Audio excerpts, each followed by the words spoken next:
Olá, Maria, e você? Aos 60 plus, a pressa dá lugar à presença. Selecione quem merece o seu tempo. Percebam, o nosso like é um movimento que nos dá força. E a sua voz é o que nos guia. Deixe seu comentário.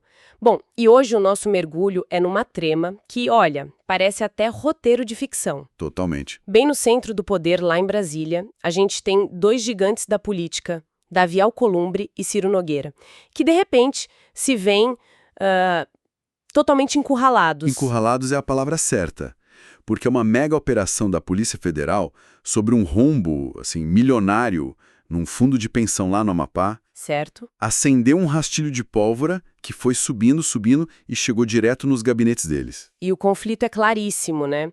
É a luta pela sobrevivência política contra o avanço de uma investigação que parece implacável. Exato. E o resultado disso?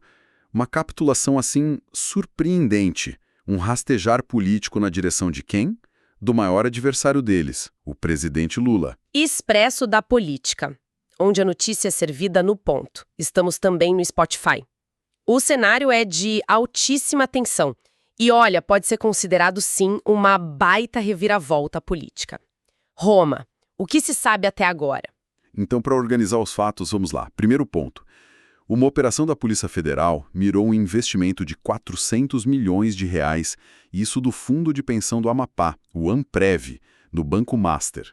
400 milhões? E o elo da investigação, o ponto-chave, é o braço direito e tesoureiro de campanha do Davi Alcolumbre. Ele teria ignorado, assim, todos os alertas de risco para continuar injetando essa fortuna. Nossa! E o segundo fato? O segundo fato é a consequência direta disso.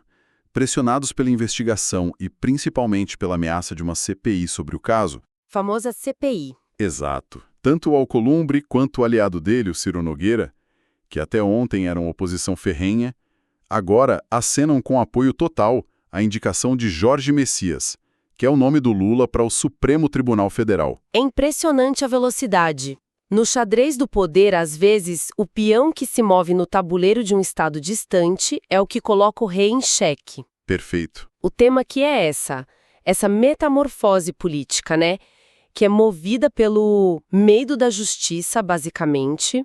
A confusão que se instala na cabeça de todo mundo é como que inimigos declarados se tornam, tipo assim, da noite pro dia, aliados estratégicos. E é o que não fecha na conta, né? O Ciro Nogueira, que já trocou de lado mais vezes do que a gente troca de roupa, agora, de repente, elogia o indicado do Lula. Pois é. A pergunta que fica e que a gente deixa aqui para quem nos ouve comentar é: será que ele descobriu a honestidade alheia ou só o medo do próprio extrato bancário ser exposto na CPI? Boa pergunta. Deixe nos comentários qual o preço da sua lealdade política. É um cargo, uma pizza ou talvez 400 milhões de reais? A situação toda me lembra muito um jogo de pôquer de apostas altíssimas. É a melhor metáfora. Como assim? Pensa bem, o Alcolumbre e o Ciro Nogueira, eles achavam que estavam blefando contra o Lula, sabe? Que tinham as cartas na mão, para controlar o jogo no Senado. Certo, eles estavam ditando o ritmo. Exato. Só que aí a operação da PF, que foi autorizada pela Justiça, foi o Royal Flush na mão do governo. Virou a mesa, de uma vez por todas. E aí a revelação principal é essa, né? A mudança de postura não é conversão ideológica, é a autoproteção, pura e simples. Exatamente. O Alcolumbre está sinalizando para o governo que ele pode facilitar a aprovação do Jorge Messias lá no Senado. Em troca de um favorzinho. Em troca do abafamento da CPI do Banco Master. E o Ciro Nogueira, que também está ligado ao caso, corre para declarar o voto favorável. É um gesto claro de, olha, tô do seu lado agora. Fica escancarada a natureza transacional da nossa alta política, né? Onde as convicções são, bem, flexíveis. E a principal moeda de troca é a blindagem contra investigações. E a manutenção do foro privilegiado, que é o prêmio final. Sempre ele. E tem um detalhe de bastidor nessa história toda, a referência aponta para uma decisão estratégica do ministro Dias Toffoli, né? Essa foi a cereja do bolo. Porque a decisão do Toffoli de desmembrar a investigação do Banco Master e enviar a parte do Amapá para a justiça local... Certo. Foi o que permitiu que a operação acontecesse com essa força toda. criou a pressão exata no lugar exato para forçar essa reviravolta em Brasília. Não percam as notícias quentinhas que preparamos para vocês. Inscrevam-se no nosso canal. Agora, nosso analista político traz o fechamento do cenário. Pode falar, Cássio. Olá. O ponto de partida para entender tudo isso é que o poder de barganha mudou de mãos, e mudou drasticamente.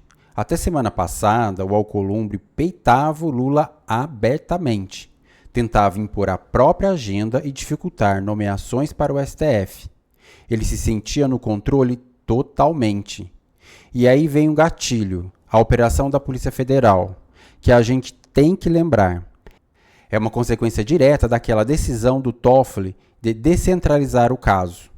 Ela funcionou como um míssil teleguiado, mas só expôs a fragilidade do Alcolumbre no próprio Estado, o que é humilhante para um político desse porte, mas também a do Ciro Nogueira por causa das conexões dele. É muito irônico, o mesmo Alcolumbre que tentou humilhar o governo ao marcar aquela sabatina relâmpago para o Messias, agora está negociando por baixo dos panos. Ele negocia para que o governo o salve da exposição de uma CPI. E isso em pleno ano eleitoral, o que seria devastador. O crítico contumaz agora é elogio ao indicado. Então a análise converge para um ponto central. A motivação real por trás de tudo isso é medo. O medo de perder o mandato de senador e, consequentemente, o foro privilegiado. É a questão da sobrevivência. É pura sobrevivência política e jurídica. Sem essa proteção do foro, os dois se tornariam alvos muito fáceis para a primeira instância da justiça. Seriam julgados como qualquer cidadão. Para eles, isso é o fim do jogo. O Lula consegue uma vitória política esmagadora. E o mais impressionante, sem precisar fazer um único discurso público agressivo. Ele não precisou ir para cima. Ele só viu os dois maiores adversários dele no Congresso se renderem, completamente encurralados pelas suas próprias vulnerabilidades. O governo agora tem a faca e o queijo na mão para aprovar seu nome ao STF e, o que é ainda mais importante, para potencializar, neutralizar a oposição do Centrão daqui para frente. Foi na prática um checkmate executado com a ajuda do sistema de justiça. Uma das melhores coisas que o bolsonarismo e o Bolsonaro fez para o país foi deixar livre todo e qualquer tipo de crime de colarinho branco. E eles colocaram as garrinhas de fora. Só que, ao mesmo tempo, eles provocaram uma ampla, uma abundante prova contra eles mesmos, que é o que está acontecendo aqui e agora. No fim das contas, e de forma irônica, o sistema agradece ao amadorismo do bolsonarismo por ter criado as provas da própria queda. Obrigado, Cássio, pela análise precisa. E fiquem atentos, pois os desdobramentos dessa história não param de chegar. Um short de cuidado que reservamos para você. Dê um gostou e comente.